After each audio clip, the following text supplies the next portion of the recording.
گا یا پھر اپنی صفائی میں کوئی مضبوط دلیل لائے۔ حضرت سلیمان علیہ السلام بیت اللہ کی حاضری کے بعد واپس آ رہے تھے اور صنعاء کے مقام پہ جو یمن کا شہر ہے وہاں آپ نے پڑاؤ کیا اور وہاں آپ نے جانوروں کا جائزہ لیا اور وہاں ہدہد کو نہ دیکھا۔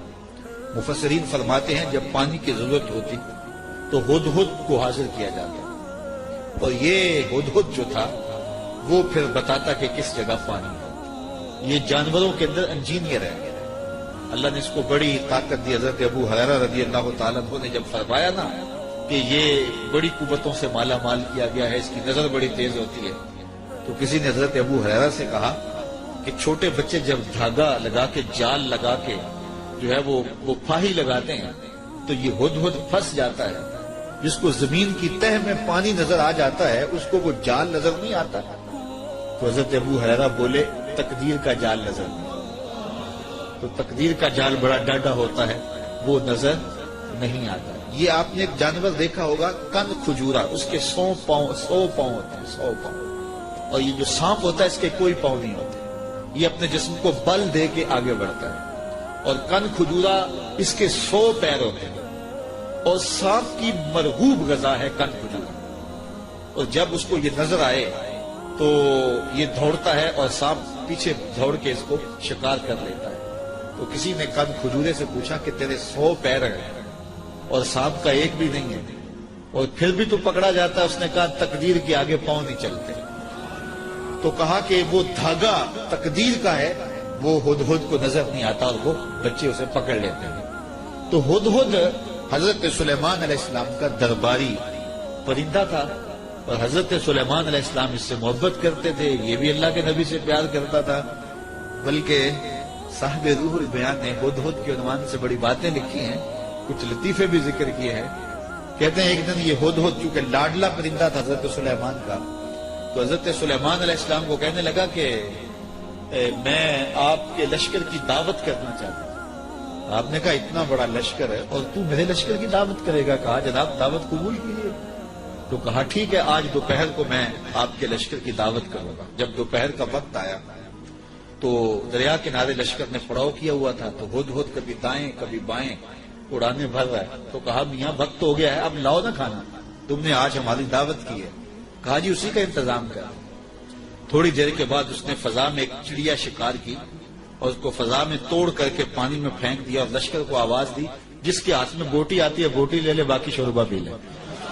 یہ بڑا لاڈلا پرندہ تھا حضرت سلیمان علیہ السلام کا، تو جب اس کو نہ دیکھا تو غصے میں آ گئے۔ اور میاں کوئی لاڈلا ہو اور نہ آئے تو پھر زیادہ غصہ چڑھتا ہے۔ وہ کوئی نالائق شاگرد ہو تو کلاس سے غیر حاضر بھی ہو تو وہ اتنا غصہ نہیں آتا کہ چلو جان چھوٹی، لیکن کوئی ذہین ترین طالب علم ہو تو وہ نہ آئے تو طبیعت میں تلخی آ جاتی ہے۔ میں بھی ملک کے طول و عرض میں درس قرآن دینے جاتا ہوں اور یہاں بھی اور باقی ملک کے حصوں میں بھی ایک باقاعدہ درس قرآن کلاس کی شکل بن بھی ہوئی ہے۔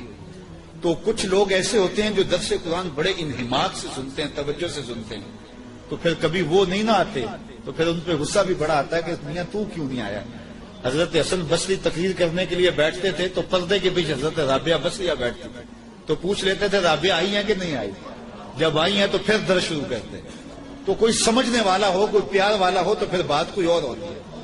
تو اس پرندے سے چونکہ بڑا پیار تھا، جب اس کو نہ دیکھا تو غصے میں آ گئے۔ کہا ما لیا لا اری الہدہد، میں ہدہد کو نہیں دیکھ رہا، کیا وہ واقعی غائب ہے؟ اچھا میں اس کو ذبح کر دوں گا یا سخت سزا دوں گا یا پھر وہ مجھے اپنی بے گناہی کی دلیل پیش کرے۔ اب ہدہد کہاں چلا گیا؟ حضرات مفسرین لکھتے ہیں کہ وہ حضرت سلیمان علیہ السلام استراحت کرنے لگے تو وہ اڑ کے قریب ایک باغ میں چلا گیا، وہاں ایک اور اس کا ہم جنس ہدہد بیٹھا ہوا تھا۔ اس نے پوچھا کدھر سے آئے ہو؟ اس نے کہا کہ میں اپنے نبی کے ساتھ گیا تھا، اپنے شہنشاہ کے ساتھ گیا تھا، اور ان کی حکومت جنوں پر بھی ہے، انسانوں پر بھی ہے، پرندوں پر بھی ہے۔ تو اس نے کہا کہ میری جو بادشاہ ہے میرے ملک وہ عورت ہے اور اس کا ایک تخت بہت بڑا، آؤ میں تمہیں دکھاؤں۔ تو وہ ہدہد کو ساتھ لے گیا اور اتنے میں دیر ہو گئی۔ حضرت سلیمان غصے میں آگے، کہا کدھر ہے؟ لاؤ اسے حاضر کرو۔ آپ کا جو درباری شہباز تھا وہ اڑا فضا میں بلند ہوا تو ہدہد آتا دکھائی دیا۔ تو اس نے اس کے اوپر جھپٹ کے حملہ کرنا چاہا تو ہدہد نے کہا تجھے واسطہ دیتا ہوں اس رب کا جس نے تجھے میرے پہ طاقت دی ہے، مجھے اپنا معاملہ حضرت سلیمان کے پاس جا کے پیش کر دو۔ کہا انہوں نے کہا ہے کہ تجھے قتل کر دوں گا، ذبح کر دوں گا، یا یہ سخت سزا تھا، اب تو بچ نہیں پائے گا۔ تو ہدہد نے کہا کہ انہوں نے کوئی استثناء بھی کیا تھا؟ کہا ہاں، انہوں نے کہا تھا یا کوئی مضبوط خبر لائے، اپنا معقول عذر پیش کرے۔ کہا پھر خیر ہے۔ اب ہدہد حضرت سلیمان کے پاس آیا اور مفسرین کہتے ہیں اس نے اپنے پر جھکا لیا اور دل بھی جھکا لی اور حضرت سلیمان کے سامنے عرض کی کہ اس رب سے ڈریے جس کے حضور آپ رب قیامت کے دن پیش ہوں گے۔ بس یہ بات کہنے کی دیر تھی کہ حضرت سلیمان کا غصہ ٹھنڈا ہو گیا۔ تو میں بتاؤ کدھر گئے تھے؟ تو ہدہد نے کیا جواب دیا، سنو قرآن کیا کہتا ہے، فَمَكَثَ غَيْرَ بَعِيدٍ، تو پس وہ تھوڑی ہی دیر ٹھہرا تھا کہ وہ حاضر ہو گیا، اور حاضر ہو کے اس نے کہا، فقال، اس نے کہا، احطت بما لم تحط به وجئتک من سبأ بنبأ یقین، اس نے کہا کہ حضور میں ایسی بات معلوم کر کے آیا ہوں جس پر شاید آپ مطلع نہ تھے، اور میں آپ کے پاس ملک سبا کی ایک یقینی خبر لایا۔ آپ نے اس چیز کا مشاہدہ نہیں کیا جس کا میں مشاہدہ کر کے آیا ہوں، تو میں ایک یقینی خبر آپ کو جو چشم دید ہے وہ بتانا چاہتا ہوں۔ حضرت سلیمان نے کہا بتاؤ۔ کہا انی وجدت امرأۃ تملکہم وأوتیت من کل شیء ولہا عرش عظیم، اس نے کہا میں ایک ایسی خاتون کو دیکھا ہے جو بادشاہت کے تخت پہ براجمان ہے، میں نے ایک ایسی عورت دیکھی ہے وہاں جو ان پر حکومت کرتی ہے اور اقتدار کی مسند پہ بیٹھی ہے، اور اسے ملکیت و اقتدار میں ہر چیز بخشی گئی ہے، اور اس کے پاس بہت بڑا تخت ہے۔ یہ شہرہ آفات تخت تھا جو ملکہ بلقیس کے پاس تھا، اور یہ 40 ہاتھ چوڑا تھا، 80 ہاتھ لمبا تھا۔ شرعی ہاتھ جب کہا جاتا ہے تو وہ کونی تک ہوتا ہے، تو گویا دوسرے لفظوں میں 1.5 فٹ کا ایک ہاتھ لگائیں تو یہ 60 ہاتھ چوڑا تھا، اور 120 ہاتھ جو ہے وہ لمبا تھا۔ سونے چاندی اور قیمتی دھاتوں کا بنا تھا، اور 7 منزلیں تھیں اس کی، اور قیمتی موتی اس کے اوپر لگے تھے، اور جب وہ اپنا دربار لگاتی تو اس تخت کے اوپر بیٹھتی، اور اس کے 12,000 سردار تھے قوم کے جن کے تحت فوجیں تھیں، اور ایک مضبوط نظم و نسق تھا، ہر شے، فوجیں، آلات حرب و ضرب، بہت کچھ دیا گیا تھا۔ تو اس بات کی کہانی سنائی، اور آگے فرمایا وجدتها وقومها يسجدون للشمس من دون اللہ، میں نے دیکھا ہے وہ اور اس کی قوم اللہ کے علاوہ سورج کو پوجتی، اللہ کو چھوڑ کر سورج کی پرستش کرتی ہے۔ وزین لهم الشیطان اعمالهم، اور شیطان نے ان کے لیے ان کے اعمال مزین کر دیے ہیں۔ فصدهم عن السبیل، اور شیطان نے ان کو راہ حق سے، راہ توحید سے روک دیا ہے۔ فهم لا يهتدون، اور وہ ہدایت نہیں پاتے۔ اللہ يسجدوا للہ الذی یخرج الخبأ فی السماوات والارض ویعلم ما تخفون وما تعلنون۔ اللہ اکبر، اس لیے روکے گئے ہیں کہ وہ اللہ کے حضور سجدہ ریز نہ ہوں جو آسمانوں اور زمینوں میں پوشیدہ حقائق اور موجودات کو باہر نکالتا ہے، یعنی ظاہر کرتا ہے، اور وَيَعْلَمُ مَا تُخْفُونَ، اور جو تم ظاہر کرتے ہو، جو تم چھپاتے ہو، وَمَا تُعْلِنُونَ، اور جو تم ظاہر کرتے ہو اور جو تم چھپاتے ہو، وہ سب کو جانتا ہے، اس کی نظر میں کوئی پوشیدہ نہیں۔ اللہ لا الہ الا هو رب العرش العظیم، اللہ کے سوا کوئی عبادت کے لائق نہیں، وہی عظیم تخت اقتدار کا مالک ہے۔ ملکہ بلقیس کا تخت کیا ہے؟ تخت تو میرے رب کا ہے، عرش تو اس کا ہے۔ تو اس نے یہ بات کہی۔ حضرت سلیمان نے ہدہد سے کہا کالا سننظر اصدقت ام کنت من الکاذبین، کہا کہ ہم ابھی دیکھتے ہیں کہ تو سچ کہہ رہا ہے یا جھوٹ بول رہا ہے۔ کالا سننظر اصدقت ام کنت من الکاذبین، تو سچا ہے یا جھوٹا ہے۔ اذهب بکتابی ھذا فالق الیہم ثم تولى عنہم فانظر ماذا یرجعون، آپ نے خط لکھا اور ہدہد کو دیا، کہا اس کو لے جاؤ اور یہ خط ان کی طرف ڈال دو، اور اس کے بعد ان کے پاس سے ہٹ جاؤ، پھر دیکھ کہ وہ کس بات کی طرف رجوع کرتے ہیں۔ اس خط کے اوپر حضرت سلیمان علیہ السلام نے تحریر کی، ہدہد کے سپرد کیا۔ 1 مہینے کی مسافت پر تھا یہ ملک سبا حضرت سلیمان علیہ السلام کے ملک شام سے۔ 1 مہینہ جاتے ہوئے لگتا تھا، 1 مہینہ آتے ہوئے لگتا تھا۔ کہ یہ خط لے جاؤ میرا اور ملک سبا میں جاؤ اور ملکہ بلقیس کو دے آؤ اور پھر دیکھو کہ وہ کیا کہتے ہیں۔ ہدہد نے خط پکڑا، بادشاہ تخت پہ بیٹھی تھی، اس نے جا کے خط پھینک دیا۔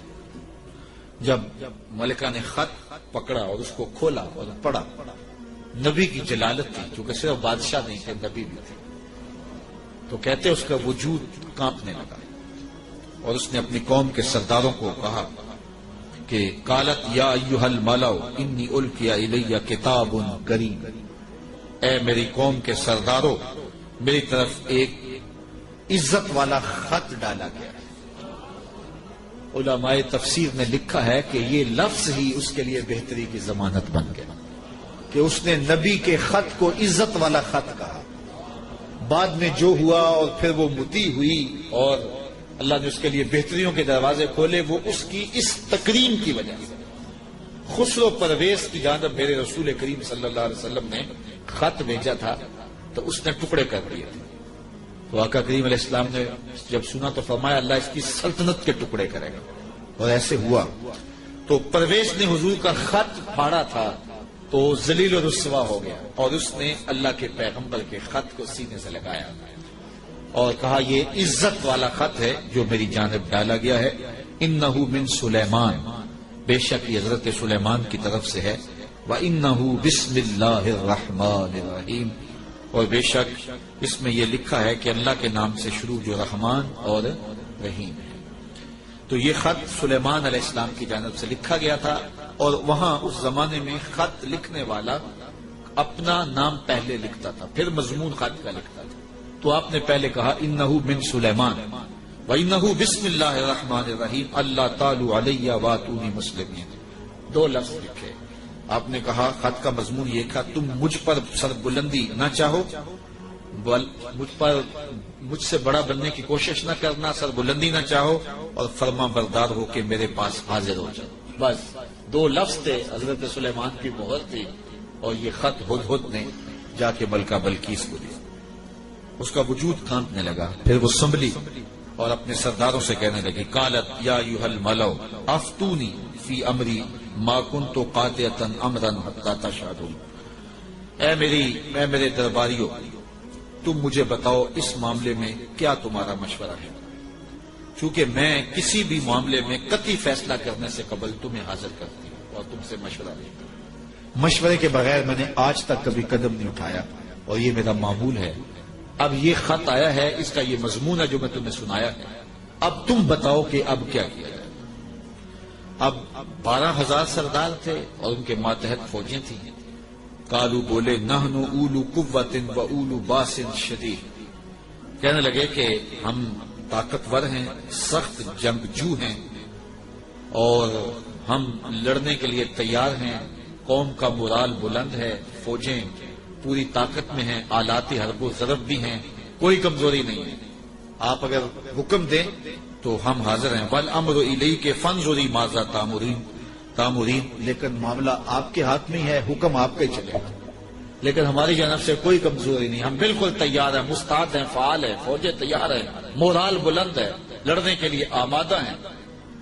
تو اب آپ کا حکم ہے، کیا آپ حکم دیتی ہیں؟ قالت ان الملوک اذا دخلوا قریۃ افسدوها وجعلوا اعزۃ اہلها اذلہ، ملکہ نے کہا کہ بے شک جب بادشاہ کسی بستی میں داخل ہوتے ہیں تو اسے برباد کر دیتے ہیں اور وہاں کے باعزت لوگوں کو ذلیل و رسوا کر ڈالتے ہیں، اور یہ لوگ یعنی بادشاہ اسی طرح کریں گے۔ تو اگر تم مجھے موقع دو، اور میرا مشورہ یہ ہے کہ میں وانی مرسلۃ الیہم بہدیہ، میں پہلے ان کی طرف کوئی ہدیہ بھیجتے ہوں، ہم لڑائی کا طبل نہ بجائیں، ہم پہلے ان کی طرف ہدیہ بھیجیں، پہلے دیکھیں فناظرۃ بما یرجو المرسلون، پھر ہم دیکھتے ہیں کہ جو ہمارے قاصد گئے ہیں وہ کیا پیغام لاتے ہیں، اگر وہ ہمارے ہدیے کو قبول کر لیتے ہیں اور کوئی ہماری سیٹنگ ہو جاتی ہے تو پھر تو لڑائی کی ضرورت نہیں ہے، لڑائی بہت خطرناک ہوتی ہے، اس کے انجام بڑے بھیانک ہوتے ہیں۔ وہ تھی بڑی سمجھدار، فوجوں نے کہا ٹھیک ہے، جرنیلوں نے کہا لڑیں گے، اور سرداروں نے کہا قوم کا مورال بلند ہے، اور جو ہے وہ افسروں نے کہا کہ ہماری فوج بڑی ٹریننگ یافتہ ہے، ہمارے پاس آلات وہ ضرب موجود ہیں، لڑیں گے۔ لیکن اس نے کہا صبر کرو، پہلے میں کوئی تحفہ دے کے قاصد بھیجتی ہوں، وہ قاصدوں کو کیا جواب دیتے ہیں، لڑائی تو آخری حل ہے، پھر ہم دیکھیں گے۔ فلما جاء سلیمان، جب قاصد حضرت سلیمان کے پاس آیا، کہتے ہیں وہ تحفہ کیا تھا، مفسرین نے لکھا ہے کہ وہ سونے کی اینٹ تھی، اور اس کو قیمتی کپڑے میں دیباج میں لپیٹ کر کے باقاعدہ اس کے لیے جو ہے وہ ایک چیز بنائی گئی، اور غلافوں میں لپیٹ کر کے وہ خادم حضرت سلیمان کے پاس قاصد لے کر حاضر ہوا کہ ان کو اینٹ پیش کریں، چونکہ سونے اور چاندی سے بادشاہ لوگ بڑے خوش ہوتے ہیں۔ حضرت سلیمان کو جب پتا چلا کہ ان کے قاصد آ رہے ہیں، اور اللہ کے نبی نے نور نبوت سے دیکھا بھی وہ کیا لا رہے ہیں، تو جنوں کو کہا حاضر ہو جاؤ، حاضر ہو گئے۔ کہا 1000 سونے کی اینٹیں میرے تخت کے آگے فرش پر بچھا دو۔ تو جب اینٹیں بچھی ہوئی انہوں نے دیکھی، تو وہ جو تحفہ لے کے آئے تھے سنبھال کے ایک اینٹ، انہوں نے دیکھا کہ وہ اینٹیں تو قدموں میں پڑی ہوئی، تو اب وہ تحفہ دیتے ہوئے شرم محسوس کرنے لگے، کیا دے، الٹے بانس بریلی کو، یہاں تو اینٹیں قدموں میں پڑی ہوئی ہیں۔ علاؤالدین خلجی ساری زندگی تڑپتا رہا کہ حضرت خواجہ نظام الدین اولیاء کی بارگاہ میں حاضری دو۔ آپ مانتے نہیں تھے، آپ کا مزاج ایسا تھا کہ شاہوں سے گریزاں تھے، تو اس نے بڑا زور کیا۔ خیر جب اس نے یہ ارادہ کر دیا کہ میں حاضر ہونا ہے، تو آپ نے علاؤالدین کو لکھا کہ فقیر کی خانقاہ کے 2 دروازے ہیں، اگر تو ایک سے آیا تو میں دوسرے سے باہر نکل جاؤں، اور اگر تو نے زیادہ تنگ کیا تو تیرا شہر چھوڑ جاؤں۔ خیر بادشاہ نے ایک دن جو ہے وہ بغیر بتائے خانقاہ میں حاضری دی، شیخ کو پتا چلا تو انہوں نے دروازے پر پہرے دار کھڑے کر دیے کہ بادشاہ کو اندر نہیں آنے دینا۔ بادشاہ نے ان کے تیور پڑے فقیروں کے، تو یہ جو پیروں کے مرید ہوتے تو دیوانے، کہا کہ یہ تو مر جائیں گے لیکن شیخ کے دروازے سے اندر نہیں جانے دیں گے۔ تو بادشاہ کو شرارت سوجی تو اس نے کاغذ کے ٹکڑے پہ لکھا کہ یہ کیا ہوا کہ بادشاہوں کے دروازوں پہ بھی بواب چوکیدار اور فقیروں کے دروازے پہ بھی بواب۔ تو اندر سے شیخ نے اسی کاغذ کے ٹکڑے پہ بیک پہ اس کی پشت پہ لے کے بھیجا، فرق یہ ہے کہ بادشاہوں کے درباروں پر جو بواب ہوتے ہیں وہ فقیروں کو روکنے کے لیے ہوتے ہیں، اور جو فقیروں کی چوکھٹ پہ بواب ہوتے ہیں وہ امیروں کو روکنے کے لیے ہوتے ہیں۔ بادشاہ کہنے لگا کہ مجھے حضرت کی خانقاہ تو دیکھنے کی اجازت ہوگی۔ خدام نے کہا کوئی حرج نہیں ہے۔ تو وہ خانقاہ لنگر خانہ دیکھنے لگا، بہت بڑی خانقاہ تھی۔ تو جب وہ استبل میں گیا تو کیا دیکھا کہ جو گھوڑے ہیں ان کی جو میخیں ہیں، قلعے ہیں، وہ چاندی کے ہیں، اور جو ان کے پاؤں میں زنجیریں پڑی ہوئی ہیں جن سے وہ بندھے ہوئے ہیں وہ زنجیریں سونے کی ہیں۔ تو بادشاہ بڑا حیرت زدہ ہوا، تو اس نے پھر کاغذ کے ٹکڑے پہ لکھا کہ یہ کیا ہوا کہ بادشاہوں کے پاس بھی سونا اور چاندی اور فقیروں کے پاس بھی سونا اور چاندی، فرق کیا ہوا؟ تو شیخ نے جواب میں لکھ کے بھیجا، فرق یہ ہے بادشاہ خزانوں میں سنبھال کے رکھتے ہیں، فقیر گھوڑوں کے قدموں میں ڈال کے رکھتے ہیں۔ تو حضرت سلیمان علیہ السلام نے 1000 اینٹ بچھوا دی۔ آپ جانتے ہیں جب بہار چین آیا نا حضرت عمر کے زمانے میں، جب ایران فتح ہوا تو سب سے دنیا کے اس وقت نامور اشیاء میں سے بہار چین ایک بہت بڑا قالین تھا، جس کو بہار چین پہ بٹھا دیا جاتا وہ ناز کرتا ہے کہ میں بہار چین پہ بیٹھا۔ آج وہ کسی کو وہ سرخ قالین پہ جو ہے وہ لے کے جاتے ہیں تو کہتے ہیں میرے لیے سرخ قالین بچھائے گئے، امریکہ میں یا جو ہے وہ میرے لیے جو ہے وہ برطانیہ میں یہ اعزاز دیا گیا ہے کہ مجھے سرخ قالینوں پہ میرا استقبال کیا گیا، سرخ قالین بچھائے گئے۔ بہار چین یہ ایک ایسا قالین تھا کہ جس پہ بیٹھ جانا اور جس پہ چلے جانا یہ بڑے دنیا کے لوگ جو ہے وہ فخر سمجھتے تھے۔ جب حضرت فاروق اعظم کا زمانہ آیا تو یہ علاقہ فتح ہوا تو یہ اونٹوں پہ لاد کر کے یہ بہار چین مدینے بھیجا گیا۔ تو حضرت عمر کے پاس جب بہار چین آیا تو کہا کہ اب اس کو کہاں رکھے؟ تو کسی نے کہا جی مسجد نبوی میں بچھائیں۔ کہا یہ مسجد نبوی میں بچھائیں، وہاں کی جو چٹائیاں ہیں اس قالین سے افضل ہے، وہاں اس کو یہاں نہیں بچھائیں گے۔ تو کہاں رکھے؟ حضرت عمر نے حکم دیا کہ مسجد نبوی کے باہر جہاں لوگ جوتے اتارتے ہیں وہاں رکھا جائے۔ اور وہ بہار چین جس پہ لوگ بیٹھنا اعزاز سمجھتے، لوگ وہاں جوتے پوچھ کے گزرتے تھے. تو فقیروں کی نظر میں کیا چیز ہوتی ہے ان چیزوں کی؟ تو 1000 اینٹ جب بچھی ہوئی دیکھی تو وہ کیا تحفہ دیتے. حضرت سلیمان علیہ السلام نے کہا کالا اتمدوننی بمال، تم مجھے مال سے میری مدد کرتے ہو؟ تم کیا سمجھتے ہو تم میرے پاس جو ہے وہ مال و دولت سے میری مدد کرنا چاہتے ہو؟ فما آتانی اللہ خیر مما آتاکم، اللہ نے جو مجھے دیا ہے وہ اس سے بہتر دیا ہے جو تم کو دیا ہے، تمہارے سے بہتر مجھے نوازا ہے. بل انتم بہدیتکم تفرحون، بلکہ اپنے ہدیے پہ تم خوش ہو کہ یہ مال ہے، ہم مال کے ہدیے کو قبول نہیں کرتے. ایک طرف سورج کو پوجا جا رہا ہے، رب کے ساتھ شریک ٹھہرایا جا رہا ہے، اور میں ایک اینٹ لے کے راضی ہو جاؤں سونے کی، اور تم اللہ کی مخالفت کرتے رہو. یہاں سمجھنے کے لیے بہت کچھ ہے کہ اللہ کے حکموں کی نافرمانی کر رہا ہو اور پیر صاحب کو نذرانہ دے دے اور پیر صاحب یہیں چپ ہو جائے کہ کوئی نہیں مجھے نذرانہ مل گیا. یہ سمجھنے کے لیے کافی ہے. سونے کی اینٹ لے کے آئے ہیں، فرمایا وہ بتوں کو پوج رہے ہیں، وہ سورج کو پوج رہے ہیں، اور مجھے اس نذرانے سے چپ کروانا چاہتے ہیں، ایسا نہیں ہوگا. اور آپ نے اس قاصد کو پیغام دیا ارجع الیہم، جا ان کے پاس اور ان کو بتا جا کے کہ فَلَنَاتِيَنَّهُمْ بِجُنُودٍ لَا قِبَلَ لَهُمْ بِهَا وَلَنُخْرِجَنَّهُمْ مِنْهَا أَذِلَّةً وَهُمْ صَاغِرُونَ. ان کو جا کے بتا کہ ہم ایسا لشکر لے کے آ رہے ہیں جس کا تم مقابلہ نہیں کر پاؤ گے اور تمہیں ذلیل کر کے رسوا کر کے شہروں سے نکالے، تیار ہو جاؤ. حضرت سلیمان نے اس قاصد کو پیغام دیا. جب اس نے جا کے پیغام دیا اور حضرت سلیمان کے دربار کی کہانیاں سنائیں تو پھر لڑائی کی ہمت کس کو ہوتی؟ نبی کو اللہ نے روب دیا ہوتا ہے، نبی کا روب جو ہے وہ لوگوں کو پڑ جاتا ہے. اللہ اکبر. تو کس کو ہمت ہوتی؟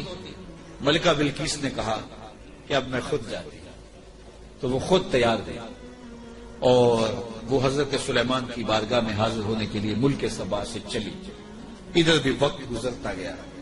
جب 3 فرسخ دور وہ دربار سے رہ گئے، 1 فرسخ اور 3 فرسخ 5 کلومیٹر لگا لیں.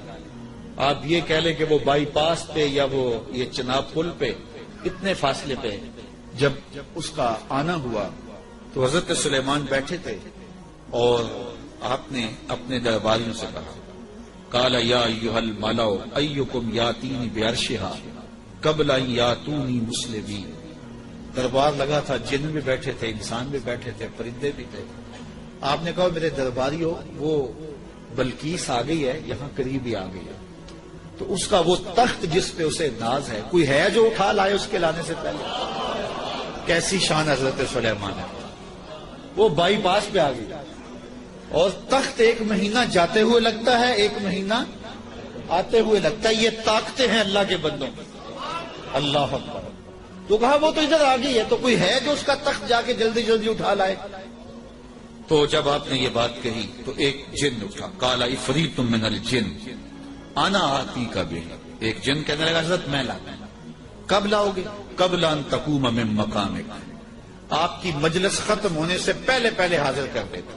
اور مجلس ختم ہوتی تھی زوال کے وقت، دوپہر کے وقت. صبح شروع ہوتی اور دوپہر کو ختم ہو جاتی. تو کچہری لگی تھی، کہا کچہری ختم ہونے سے پہلے پہلے میں لے آتا ہوں. وَإِنِّي عَلَيْهِ لَقَوِيٌّ أَمِينٌ. طاقتور بھی ہوں، لے بھی آؤں گا اور امین بھی ہوں، کوئی ایک موتی بھی ضائع نہیں ہوگا. تو تخت میں لے کے آتا ہوں. اور 1 مہینہ میں نے عرض کیا جاتے ہوئے لگتا ہے. 1 مہینہ کئی ہاتھ موٹا تھا، 7 منزلیں تھی، 40 ہاتھ چوڑا تھا، 80 ہاتھ لمبا تھا، سونے اور چاندی اور قیمتی جواہر سے مرصع تھا، اور 7 کوٹریوں میں مکفل تھا، تالے لگے تھے، پہرے دار کھڑے تھے. جیب میں ڈال کے بھی لانا ہو پھر بھی 2 مہینے چاہیے. اور اس تخت کو لانے کا کہا دوپہر تک لے آتا ہوں. بڑی بات تھی نا. حضرت سلیمان خوش ہو جاتے کہ بڑی بات ہے. تو میں نہیں، مجھے اس سے بھی پہلے چاہیے، مجھے اس سے بھی پہلے چاہیے. کیا شان ہے، کیا شان ہے. کہا مجھے اس سے بھی پہلے چاہیے. قال الذی عنده. حضرت سلیمان علیہ السلام نے کہا مجھے اس سے بھی پہلے چاہیے، مجھے اس سے بھی پہلے چاہیے. پھر وہ اٹھا جس کے سینے میں زبور کا علم ہے. قال الذی عنده علم من الکتاب. پھر وہ شخص کھڑا ہوا جس کے سینے میں علم زبور تھا. وہ آپ کا خالہ زاد بھی تھا، آپ کا صحابی بھی تھا. عاصب بن برخیہ نام علماء تفسیر نے بتایا ہے. اور اسے اسم اعظم آتا تھا. وہ کھڑا ہو گیا, اس نے کہا انا آتی کا بہی, حضرت میں لے آتا ہوں. کہا کب لاؤ گے؟ وہ تو دوپہر تک کا وقت دے رہے, تم کب لاؤ گے؟ تو سنو اس نے کیا کہا. بولا قبل ان یرتد الیک طرفک, حضور آپ آنکھ بعد میں جھپکیں گے, تخت پہلے پڑا ہوگا. آپ آنکھ بعد میں جھپکیں گے, تخت پہلے پڑا ہوگا. اللہ اکبر. فلما رآہ مستقرا عنده قال ھذا من فضل ربی. حضرت سلیمان نے بھی آنکھ جھپکی نہیں تھی, تخت سامنے پڑا. تو حضرت سلیمان بے ساختہ پکار اٹھے, یہ میرے رب کا فضل ہے.